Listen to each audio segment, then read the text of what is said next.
नमस्कार मित्रमैत्रिणींनो, तर आमच्या आयोनायझरची डिलिव्हरी आलेली आहे आणि त्याला मॅडमनी घरात आणलेला आहे आणि आता रुद्र त्याला अनबॉक्स करत आहे. आयोनायझरचं बॉक्स खोलत आहे तो. तर आपण बघू शकता आमच्या आयोनायझरचं इन्स्टॉलेशन झालेलं आहे अक्षय तृतीयेच्या मुहूर्तावर. तर तुम्ही बघू शकता हे इन्स्टॉलेशन झालेलं आहे कंप्लीट.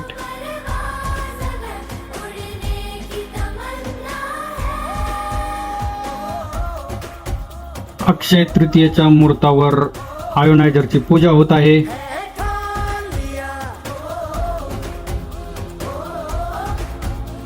आणि आता या ठिकाणी आयोनायझरच्या पाण्याची टेस्ट करून दाखवली जाणार आहे.